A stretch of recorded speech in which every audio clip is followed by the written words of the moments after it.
darkness surrounds us. It's time to light up the night.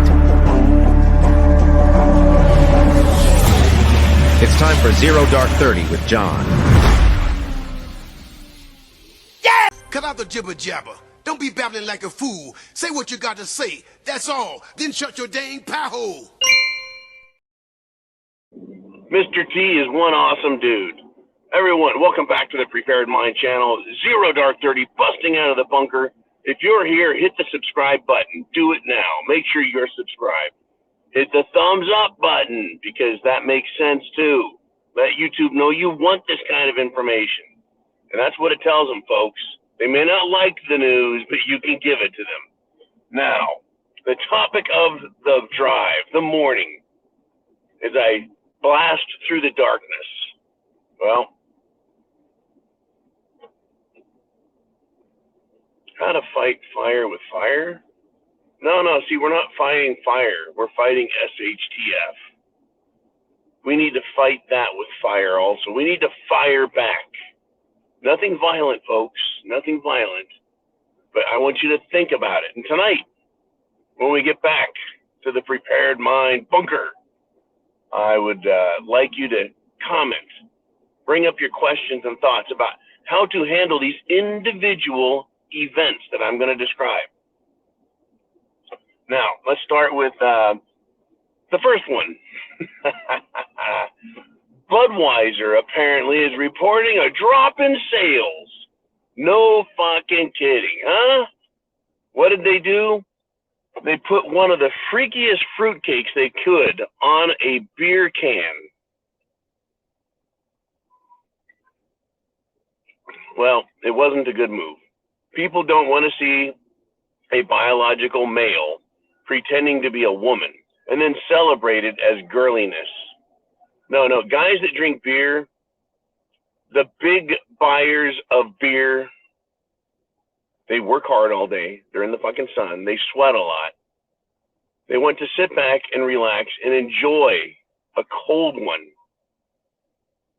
while being and retaining their masculinity, not their girliness. Not the little girly man. No, they don't like that shit. So people are fighting back. I think we all need to continue to fight back this way, in this fashion. And that is not only reject their crap. Oh yeah, and it's crap. They need to be told about it.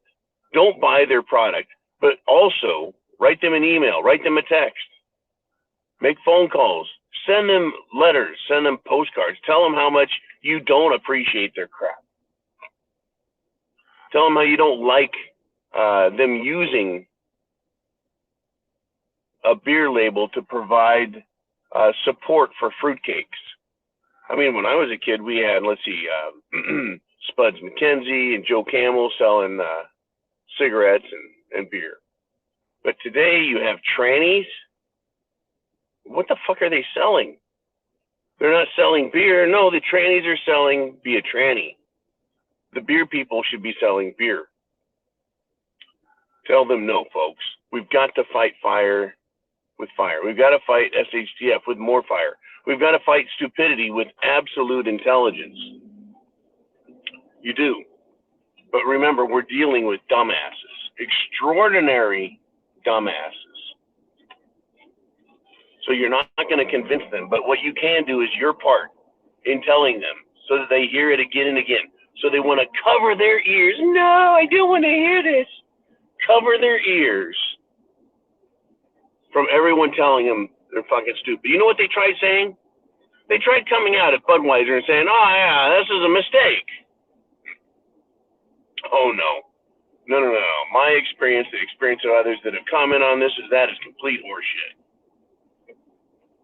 You don't get from a can that is always, or for years, looks the way it looks, and then suddenly decide to put a transgender fruitcake on it, and then say it's celebrating girliness. You don't get to make that kind of decision without committee after committee after committee working on it. An art committee, a marketing committee. It has to go through a series of vice presidents to make a decision. You don't just upload a file and push a button and have something go out on cans. Not at Budweiser, folks. Hell, not anywhere. Not anywhere. What a bunch of crap. Now, let us move on. Fighting SHTF with fire. At the Trump media circus, there was a independent journalist trying to film. What do I mean by independent? Was he a political independent? Probably not. But he was independent, meaning he wasn't with NBC, he wasn't with CNN, and he certainly wasn't with CBS, because a CBS employee, a boom operator, decided he was going to grab a hold of this photographer and start pushing him around and then threatening to kill him. Once again, kill. This is becoming a problem, folks. The leftists love to say kill and murder. I'm going to kill you. I'm going to murder you. We need to murder everyone. Killing people needs to be done right now. We got a little problem here. We got a big problem, actually. We got a big, big problem. How are we going to deal with this? How do we fight fire with that kind of fire? Well, I tell you what. The only thing you can do is be fully prepared for that one. Fully prepared for that one. When it comes, it's going to be time. You see, if this guy hadn't been surrounded by a giant crowd, this CBS communist boom operator, he probably would have really put the hurt on this guy, if not killed him. If he didn't have one hand holding a bunch of studio equipment, he probably would have got two hands on this guy and probably killed him or strangled the life out of him.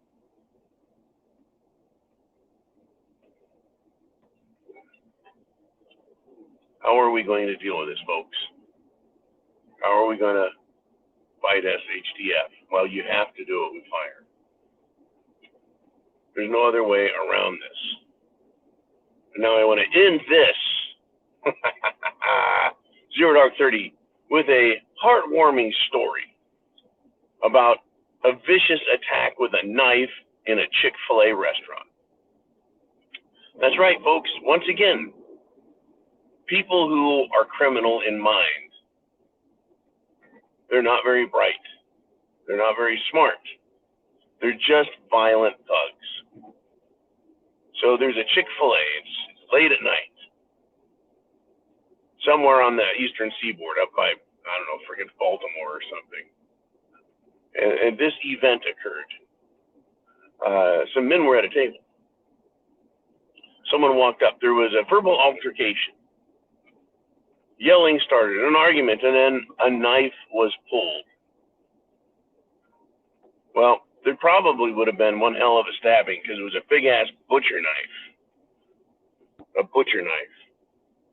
Those are pretty intimidating when you see them. So there's three men having an argument. Butcher knife is pulled. Someone's about to be carved up and put on the fucking lunch menu. Well, someone saved the day. And it wasn't just one or two, it was three Marines. Decided they weren't going to have any of that shit. And they came over and involved themselves. One of the Marines took the knife from the dude and busted it in half. The picture of it's on the internet. Fucking busted in a butcher knife. And the other two, who were the criminal thugs out of the three arguing, decided they were going to run for their lives. Makes me proud when I hear stories like that. The Marines didn't kill anyone. They didn't rip their heads off and shit down their neck, sadly. Because that's how the story usually goes. But they're brave.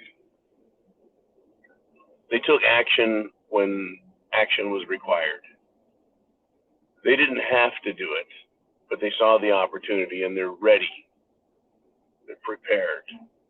They're willing. And they'll risk themselves.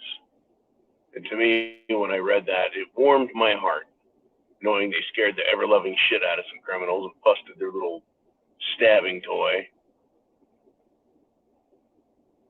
But it makes me feel good knowing there's other men, and I'm sure women, and I'm sure old people and young people all over who are willing to do it. And I want to encourage people to take action.